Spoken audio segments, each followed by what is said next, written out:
BPSC TRE 2 का नियुक्ति पत्र भले ही बँट गया है, बट अभी भी सबकी निगाहें हाईकोर्ट की तरफ लगी हुई है कि उधर से क्या कुछ फैसला आता है ताकि उनके लिए कुछ तो राहत की बात मिल सके। अब जब बात करते हैं कि कौन-कौन भाषा में फ़ेल हो रहा है, तो भाषा में फ़ेल होने वाले कौन अभ्यर्थी होंगे?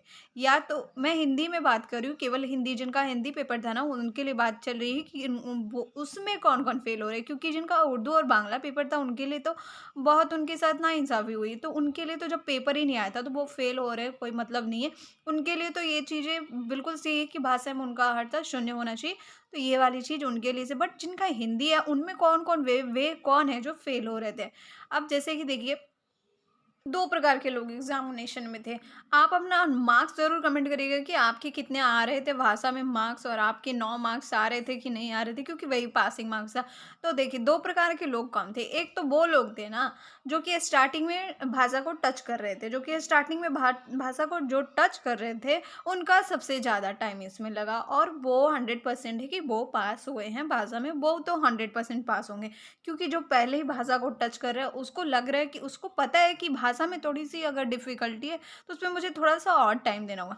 लेकिन एक वो लोग हैं जो बड़े ही शातिर निकले और उन वही लोग हैं जो कि भाषा में फ़ेल होकर के अपना कट ऑफ लेके उड़ गए। अब बताऊँ ये कौन लोग हैं? ये वो लोग हैं जो कि भाषा को सबसे लास्ट में जिन्होंने रखा था कि क्योंकि भाषा तो ईज़ी होगी, तो मैं इसको 15 मिनट या फिर 10 मिनट, 5 मिनट, 10 मिनट में कर लूँगा और 5 मिनट में क्लियर कर लूँगा।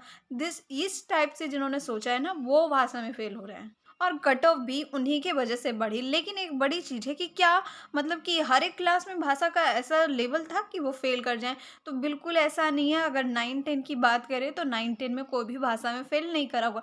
वैसा ही कोई होगा जो कि रेयर ही आपको देखने को मिलेगा जो कि हिंदी भाषी होकर के भाषा में फेल हो जाए। भाषा में फेल देखिए 6 टू 8 वाले होंगे। 6 टू 8 वाले होंगे क्योंकि आपके पास देखिए भाषा के 6 टू 8 का क्वेश्चन भी है। तो इंग्लिश का इसमें क्वेश्चन तो थोड़ा-सा ठीक था, इंग्लिश का क्वेश्चन ठीक था, लेकिन हिंदी के क्वेश्चन क्योंकि ये तो 8 ही क्वेश्चन है, अब इसमें से हो सकता है कि 2-4 किसी को ऐसा लगे कि मेरे 2-4 क्वेश्चन तो गलत हो जाएँगे, क्योंकि उसे 9 कंप्लीट करना है तो वो हिंदी के क्वेश्चन को देखेगा। लेकिन जब वो हिंदी को क्वेश्चन को देखता है, तो उसके तो होश ही उड़ जाते हैं क्योंकि हिंदी के क्वेश्चन भी उस लायक बिल्कुल भी नहीं है जिसमें कि आपको कन्फर्मेशन मिल सके कि हाँ, आपके 9 नंबर आ रहे हैं तो आपको इधर बिल्कुल अब टाइम वेस्ट नहीं करना चाहिए। इसलिए वो तीसों के 30 क्वेश्चन को अटेम्प्ट करने की कोशिश करता है और इसमें उसका बहुत टाइम जाता है क्योंकि ये क्वेश्चन से उसकी कभी मुलाकात हुई ही नहीं थी। ये क्वेश्चन थोड़े से अपर लेवल के हो गए क्योंकि 9-10 की जिन्होंने एग्जामिनेशन दी होगी उन्होंने तो बिल्कुल देखा होगा कि उसके हिंदी के क्वेश्चन कैसे थे और इसमें हिंदी के क्वेश्चन कैसे हैं। उसमें तो हिंदी के क्वेश्चन यूं ही कोई भी कर लेता है इजीली, लेकिन जो 6 टू 8 का आपको क्वेश्चन था उसमें थोड़ा सा बहुत ज़्यादा दम था और ये कंफर्मेशन नहीं मिल रही थी लोगों को कि इसमें उनका 9 नंबर आ रहा है कि नहीं आ रहा है और इसलिए उनका टाइम लग गया और वो क्या है सिलेक्शन से पीछे छूट गए हैं। अब ऐसे में राहत उसी बंदे को मिली जो हमारी आई भाषा हरता शून्य, राहत उसी बंदे को मिली जिन्होंने ये रखा था कि 9-10 का भी उन्होंने एग्जामिनेशन दिया होगा ज़रूर, या फिर कोई वैसे भी होंगे जो कि नया इसमें अपना विचार लेके आए होंगे कि हिंदी के क्वेश्चन को ना मैं लास्ट में देखूंगा क्योंकि 9-10 की एग्जामिनेशन तो उन्होंने देखी होगी, क्वेश्चन पेपर तो आ ही गया था तो देखा ही होगा कि लैंग्वेज का जो क्वेश्चन किस प्रकार का है। तो लास्ट में जिन्होंने सोचा और वो फेल भी हो रहे हैं तो चलो अब कोई बात नहीं, तो भाषा हरता तो शून्य हो ही गई है। अब देखिए आप बोलेंगे कि नहीं 6 टू 8 के अलावा भी सबका क्वेश्चन 9-10 का तो आपको बहुत ईजी था। अब मैं आपको दिखा देती हूँ एक और क्वेश्चन पेपर। अब ये क्वेश्चन पेपर देखिए, ये 11-12 का क्वेश्चन पेपर है आपको मैथमेटिक्स का। अब इसमें भी देख लीजिए, तो इसमें इंग्लिश के नंबर्स में भी ये देखिए बिल्कुल रिपीट क्वेश्चन 30 या 31 डेज इन मंथ। तो ये इंग्लिश के क्वेश्चन भी इसमें बहुत अच्छे थे मतलब कि, और इसके बाद हिंदी के जो क्वेश्चन थे वो भी बिल्कुल मयान में आपको बचे हुए थे। मतलब कि इसमें 9 नंबर तो आना बहुत आसान चीज़ था, तो इसमें कहीं नहीं लोगों का गया होगा।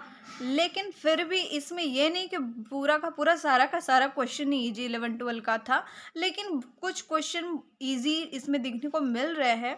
भले ही उन्हें थोड़ी श्योरिटी करने में मुश्किल हुई होगी कि मुझे 9 नंबर आ रहे हैं कि नहीं आ रहे हैं, बट ओवरऑल अगर देखें तो थोड़ा-सा ये 6 टू 8 का जो क्वेश्चन था ना, उससे थोड़ा-सा ये ईज़ी है।